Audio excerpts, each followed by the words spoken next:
Pernah nggak sih kamu ngerasa kalau kamu harus maafin seseorang, tapi setiap kali kamu coba rasanya kayak nggak bisa, dan justru yang paling capek diri kamu sendiri? Assalamualaikum warahmatullahi wabarakatuh. Halo, kenalin, aku Sarah Aulia, mahasiswa psikologi semester 6 yang hari ini akan ngomongin sesuatu yang sebenarnya simple, tapi ternyata jadi salah satu hal paling kompleks yang bisa dilakuin sama manusia. Kira-kira apa?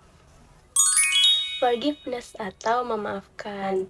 Tapi bukan versi yang ya udah aku maafin deh, tapi masih sambil nyimpen dendam di hati. Yang aku bahas ini sesuatu yang beneran bisa bikin kamu bebas.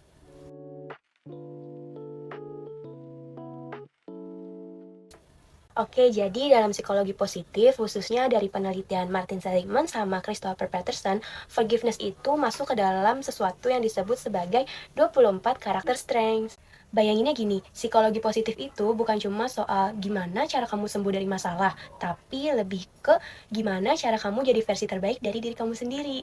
Dan salah satu kekuatan karakter yang paling penting adalah kemampuan untuk memaafkan. Tapi definisi forgiveness di psikologi itu beda sama yang kamu bayangin. Menurut Robert Enright, salah satu peneliti forgiveness paling terkenal di dunia, forgiveness itu adalah proses internal di mana kamu secara sadar memilih untuk melepaskan rasa marah, dendam, dan keinginan untuk balas dendam. Kepada siapa? Tentunya kepada seseorang yang udah nyakitin kamu.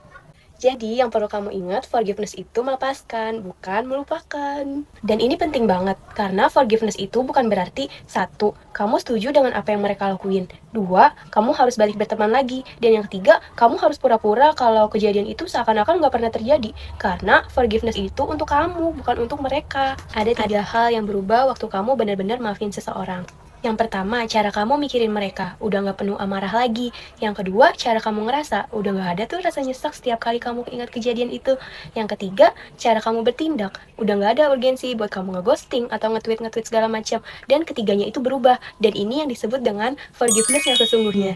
Dan ini udah dibuktiin secara ilmiah ya, kalau orang yang punya kemampuan forgiveness yang tinggi, mereka itu terbukti punya tingkat stres yang lebih rendah, tekanan darahnya lebih stabil, lebih bahagia, dan hubungan sosialnya lebih sehat. Jadi, kalau kamu pikir memaafkan itu tanda kelemahan, justru sebaliknya, ini adalah salah satu hal paling kuat yang bisa dilakuin sama manusia.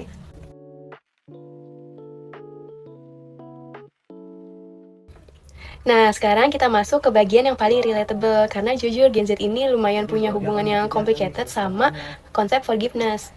Kita tumbuh di era dimana cancel culture itu kan real banget ya teman-teman. Dimana kalau seseorang itu salah, ribuan orang itu bisa langsung nge-pile on, terus orang itu di-cancel, di-blacklist, di-expose, dan secara kolektif kita semua itu ngerasa puas kan? Atau seenggaknya kita pikir itu sebuah keadilan untuk mereka. Kalau konsep ini, menurut teman-teman, mana yang lebih sehat? Ambil contoh yang lagi rame, kasus-kasus drama influencer, toxic relationship yang diekspos di media sosial, atau bahkan isu-isu yang lebih besar kayak kekerasan yang viral terus pelakunya didoxing. Aku nggak bilang semua itu salah. Accountability itu emang penting, orang yang salah ya harus bertanggung jawab. Tapi ada satu pertanyaan yang sering kita lupain. Setelah semua itu, lalu kita harus gimana? Karena yang sering terjadi di Gen Z ini adalah kita udah bagus banget nih dalam hal marah yang justify. Kita tahu caranya nulis tweet yang powerful, kita bisa bikin infografis tentang toxic behavior, kita juga tahu caranya spread awareness. Tapi waktu saatnya kita untuk letting go hal tersebut, baik itu maafin diri sendiri atau maafin orang lain atau move on dari suatu hal yang udah nguras energi kita banget, kita malah nge-stuck.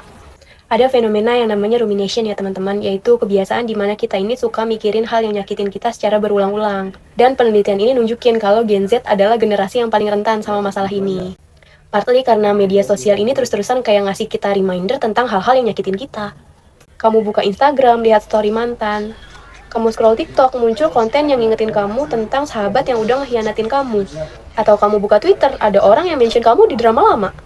Dan tiap kali itu terjadi, luka lamanya kebuka lagi. Rasa marahnya di-recharge lagi. Ini bukan salah kamu, tapi ini juga yang bikin forgiveness ini jadi jauh lebih susah untuk generasi kita dibanding dengan generasi sebelumnya. Belum lagi ada fenomena yang Gen Z banget, kayak soft blocking, ghosting, atau mutusin hubungan tanpa closure. Kita sering mikir kalau dengan cara ini kita udah move on. Padahal sebenarnya kita cuma nyingkirin triggernya aja, bukan ngolah lukanya. Dan satu lagi, self-forgiveness. Ini yang paling sering dilupain. Gen Z itu punya standar yang tinggi banget buat dirinya sendiri. Kita nuntut diri kita untuk produktif, punya impact, sukses, punya boundaries yang kuat, dan seterusnya. Dan waktu kita gagal untuk menuhin standar itu, kita sering banget nih masuk ke spiral self-criticism yang gak ada ujungnya. Jadi, forgiveness buat diri sendiri itu sama pentingnya, tapi sama susahnya juga.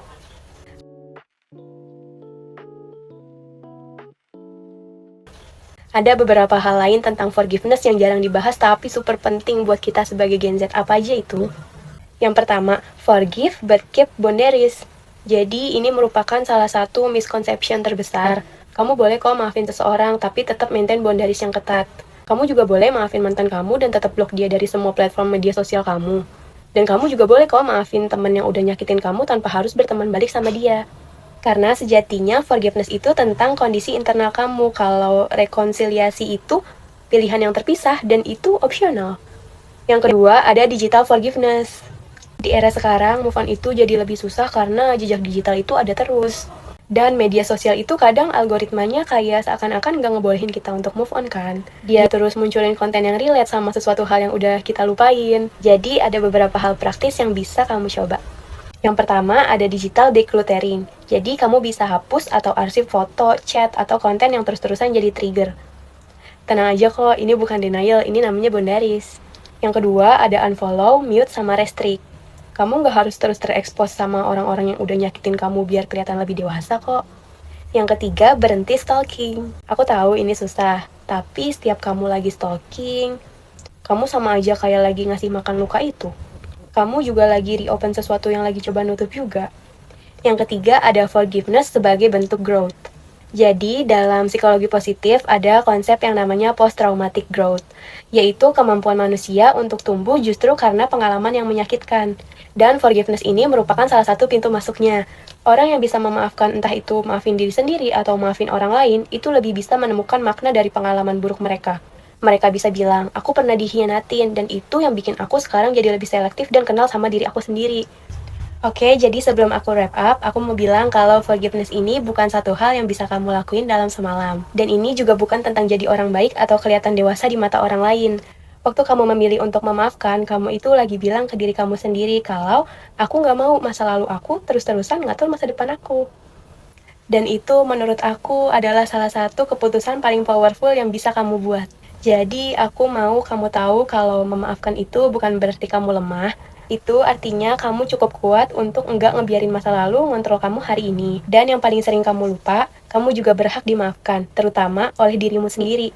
Jadi kalau hari ini berat, kamu nggak harus resolve semuanya sekarang. Tapi kamu bisa mulai satu langkah kecil hari ini. Karena kamu berhak hidup tanpa beban yang bukan milikmu lagi. Semoga video ini bisa membantu kalian memahami bahwa memaafkan itu bukan berarti melupakan, tetapi tentang berdamai. Thank you yang udah nonton sampai akhir. See you and selamat belajar memaafkan.